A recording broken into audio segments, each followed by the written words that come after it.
Well, it looks like Bob Iger and the Walt Disney Company have won the battle with Ron DeSantis and the state of Florida over Reedy Creek. It may not look exactly like it, but I think they did, and we're going to tell you why next on Fresh Baked.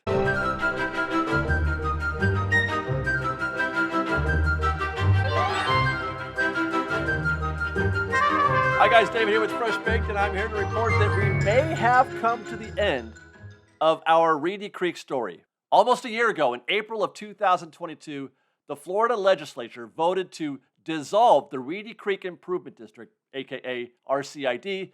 It was going to be dissolved by June of this year, of 2023. And then on Friday, a bill was approved that would overhaul the district, but it did fall short of completely dissolving it. Now, while this bill does technically end the Reedy Creek Improvement District as we know it, and while you may find, Florida legislatures doing something of a victory lap over an apparent win for them, the actual bill signed, in my opinion, should be viewed as a win for Bob Iger and the Walt Disney Company. And here's why. Setting aside, the dispute between the state of Florida and the Walt Disney Company, which began over Disney's response to the Parental Rights and Education Act, known in the media as the Don't Say Gay bill.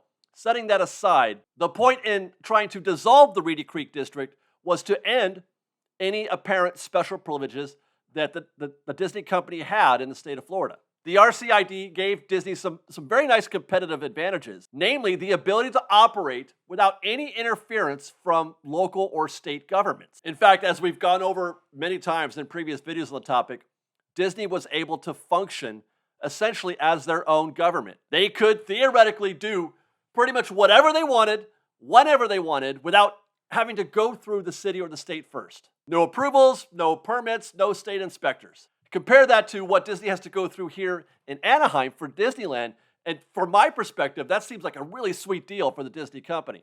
So DeSantis, over the past year or so, has been very public with this battle with Disney. Some even cheered him on, saying that Disney had it coming for getting involved in state politics and not just staying in their lane. Meanwhile, others viewed it as performative, political theater for somebody who has presidential aspirations in 2024. But either way, what most people agreed on was that the two parties would come to some sort of compromise, some sort of agreement, and that they wouldn't actually get all the way to dissolving Reedy Creek. And that might be because the state may have failed to realize or note that Reedy Creek actually has billions of dollars of bond debt that is fairly standard with the operations of any city or municipality.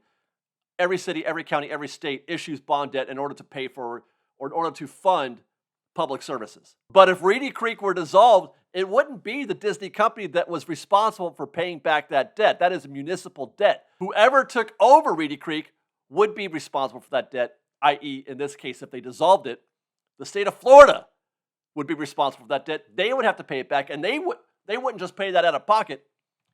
That debt cost would be passed on to the residents of the Reedy Creek area, of Osceola and Orange counties, and they would do that through, real estate taxes or some other measure. The residents of those counties didn't appreciate that news. They didn't like the sound of that, so they did make their voices heard, and it was something that DeSantis had to answer to. And he was, early on, he was saying, no, you don't have to pay. Disney's going to pay that debt when we dissolve this. At least that's what he wanted everybody to think, everybody to hear, everybody to believe. Anyway, while it looks like the state legislators are pleased with the final bill that was voted on, was approved on Friday, it does look like they did, in fact, come to a compromise. Actually, if we're declaring somebody a winner or a loser in this fight, Disney is the winner. Let's take a quick look at the substance of this new bill. First, the district is being given a new name, and it's kind of our first indication that this new bill is more about how it appears. The Reedy Creek Improvement District is now to be known as the Central Florida Tourism Oversight District. Oversight makes it seem, a little more governmental, right? Not small and local like the Reedy Creek Improvement District. Sounds kind of benign, right? This sounds a little bit more official. And it makes it sound like Disney is being watched. Oversight. We're watching you. We got eyes on you, Disney. First bullet point given in the summary analysis states that the board members of the district are being replaced, and they will be appointed by the governor. Now, this is a win for the state and it'll probably be the point put up front by those supporting it. It's also almost definitely illegal, and as I understand it, could easily be defeated in court if Disney were to contest. But we'll get back to that point in a bit. Let's take a look more at this bill. The bill goes on to say that it will restrict the district's abilities to amend its own boundaries, which is a non-issue. That it will remove the district's ability to own and operate airport facilities or, among other things, a nuclear power plant. Now, this last, and it's an obviously laughable point. This was something that legislators pointed to a lot in the initial, arguments against Reedy Creek last year, talking about how Disney, they could build a nuclear power plant. This bill, they use it as evidence, as an indicator of just how nonsense the Reedy Creek Improvement District is, and that it needs to be taken down a notch or two. But again, this is a non-issue. Very clearly, Disney has no interest in operating an airport at Walt Disney World or in operating a nuclear power plant. So while the language that existed in the original Reedy Creek Improvement District is kind of crazy if that were the case, it's still not, they haven't saved the state of Florida or its residents from anything. They haven't saved them from Disney creating a nuclear power plant. They were never going to. The new bill also removes the district's ability to spend public funds to advertise business or attractions within the district or to collect any tolls. Now, I'm not able to give any kind of definitive answer as to whether or not Disney spends funds collected by Reedy Creek in order to advertise Walt Disney World, but I have a strong suspicion that that is not something that they do. I suspect that Disney is above board. Meanwhile, I know the state of Florida has a lot of toll roads, including those that lead up and into Walt Disney World. But as I understand it, I asked around, and as I understand it, there aren't any toll roads that Disney operates. Disney's not collecting any tolls. So again, I feel like this issue is a non-issue. If anything, people were afraid that the state, if they were to take over Reedy Creek, would be the ones to start imposing tolls inside the Reedy Creek district, inside the Walt Disney World property. Now, this next bullet point, though, is a very important one. Disney's ability to adopt its own planning, zoning, building, and safety codes are retained.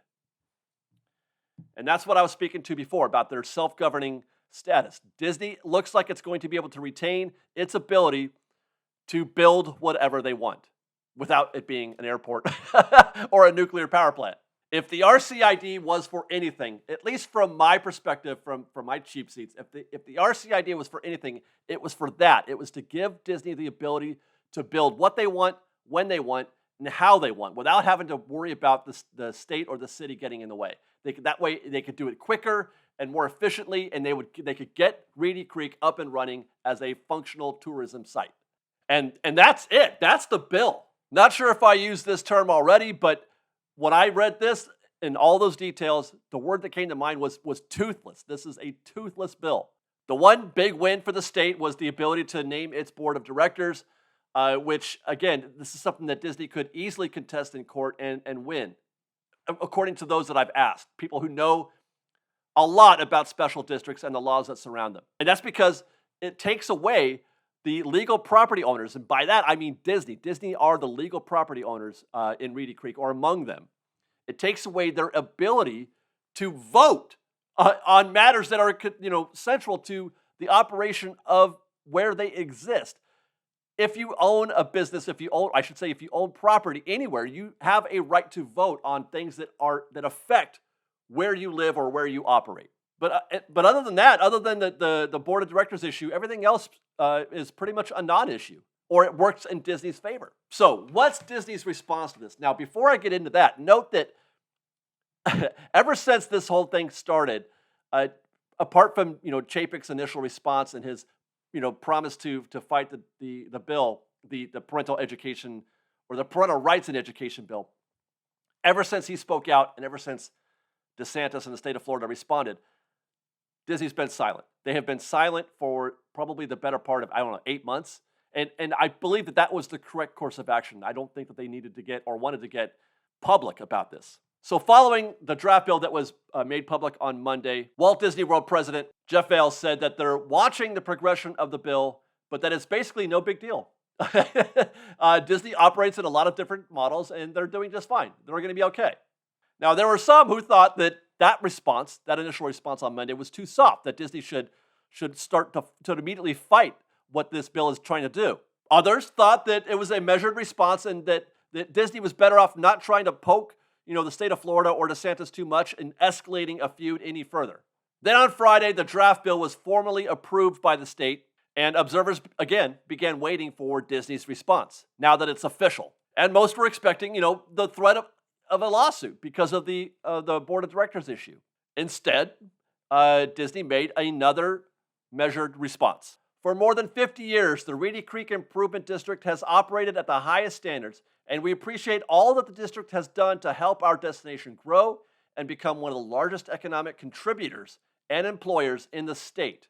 They're making a point of saying, we're very useful here to the state of Florida. We're very useful to all of you, and you need us. We probably need you as well, but you also need us. We are focused on the future and ready to work within this new framework, and we will continue to innovate, inspire, and bring joy to millions of guests who come to Florida to visit Walt Disney World each year. In other words, got it. We're all good here. Let's just get back to running our theme parks. No lawsuit, no stern rebuke, no statements about freedom of speech or the rights of property owners. Just, we're willing to work and make magic for millions. And I have to say, I kind of love it. I mean, I do agree with those who say that the bill is illegal. Based on what the conversations that I've had with people who know more than I do on this, it does seem very logical and reasonable to say that this is restrictive of their property rights. And I agree that they would likely win, a court fight over this. But something that I said, about a year ago about this still holds true today, and that is that I don't think the Disney company wants to start a very public court battle, a court battle that they will very likely lose. Anytime Disney goes to court, they are posed as a villain. They're always made to look like the villain in these situations. Take a look at the court battles that are going on right now with the annual pass or the Magic Key program here in Anaheim at Disneyland. So it's a situation where even if they win, they still would lose in the court of public opinion. Their brand has already taken so much damage over the past year or two that I think it's wise to take a high road approach and to show that it's more about putting on a good show than it is about, winning a court case. Not to suggest that, Disney has suddenly turned face, and they're only concerned about the guests and they're just, completely altruistic and all of this. That is not the case. Disney definitely still has, their bottom line, in the front of their mind for sure. It's an opportunity for them to show that they can also be a good corporate citizen. In fact, I'll even go one step further. Disney's response is so non-combative while the bill itself is begging to be combated. It's very likely that this is the compromise that DeSantis and Iger have come to. It's possible that Disney helped draft this bill, or that they were at least consulted, and the two minds came together and sort of came to terms. DeSantis gets what would appear to be a public win. He took on Disney and ended Reedy Creek. There's now oversight on the district, and he gets to name the people doing the oversight. But Disney gets to keep their competitive advantage, their self-governing status. No court case, no public battle, no comments from DeSantis saying how good they've got it, and we got to take him down a notch or two. And the public saying, or getting upset, yeah, look at how good Disney has it. They're making all of that, out in the open. In this way, Disney can they can have it good, they can keep having it good, but people won't be talking about it. Everything will just kind of drift off, and they'll stop, the news cycle will end, DeSantis will have his win, and Disney gets to keep operating as they have been for the last several decades. This is why it's a win for Bob Iger. This is why you bring back Bob Iger, because I don't think that Chapek had the abilities in him. I don't think he had the skills in him to negotiate or to meet or moderate this kind of compromise. That requires diplomacy, which we've all been witness to the fact that is probably, on a scale of 1 to 10, he's a 1 on the diplomacy scale. And then, of course, as mentioned, it is a win for DeSantis, but more importantly, he gets to not lose because, as I mentioned, he most certainly would have lost this case if it had gone to court. He would have lost, and that would not have been good for somebody who is, by all appearances, seeking to run for president in 2024. Not to say that his presidency is hinged on a battle with Disney, but it just wouldn't look good. It looks better that he's got the tough exterior, which is what he puts out there, it looks better that he won a fight with Disney, such that it is. Otherwise, we'll keep our eyes and ears open to see if this story changes at all in the coming months. But I suspect that we will not. I suspect that this is the end of this story. I think this is going to be the last. If this winds up being the last that we hear of this, it'll be because DeSantis and Iger came to some agreement. And with that, follow us on Instagram at _FreshBaked, on Twitter at FreshBakedDisney, that's Fresh with OE, and on TikTok at FreshBakedDisney. If you like our show and want to show your support, please do consider joining our Patreon campaign at patreon.com/FreshBaked. Otherwise, thanks again for watching, everybody. We love you. Be safe out there. Be kind to one another. Fresh Baked.